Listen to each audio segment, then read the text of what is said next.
ഇപ്പോൾ 2-3 ദിവസമായാലും എങ്ങനെ ടെൻഷൻ അടിച്ചേക്കുന്നത്. റിസൾട്ടൊക്കെ കഴിഞ്ഞ് ആഘോഷമൊക്കെ കഴിഞ്ഞ് ഇങ്ങനെ അയിമ ഇങ്ങനെ കൂടേണ്ട ആവശ്യമൊന്നുമില്ല.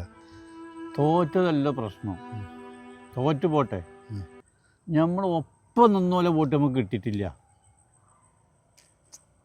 അപ്പം അങ്ങനെ ഇപ്പം എല്ലാവരും സംശയിക്കാൻ പറ്റൂലേ? സംശയിക്കാതെ നമ്മൾ ചോറും ചായയും വെള്ളം വാങ്ങി കൊടുത്തുകാണ്ട്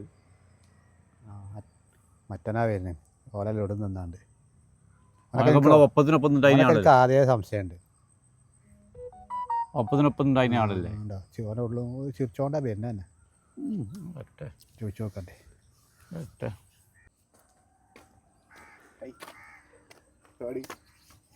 ഈ സത്യം പറഞ്ഞാൽ എനിക്ക് വോട്ട് ചെയ്തു.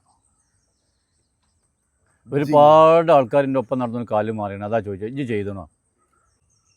ഇങ്ങനെ എല്ലാവരെയും സംശയിച്ച അങ്ങനെ എൻ്റെ കാര്യം ഞാൻ അന്നേ പറഞ്ഞല്ലോ. ഇജ്ജ് എന്തേ പറഞ്ഞേ? നമ്മൾ ഒപ്പം നടക്കണല്ലേ കാര്യം, നമ്മളെ കാല് വാരുക അന്നേ പറഞ്ഞല്ലേ. ഓനങ്ങനെ പറഞ്ഞത് മനസ്സിലാക്കാൻ കഴിഞ്ഞില്ല.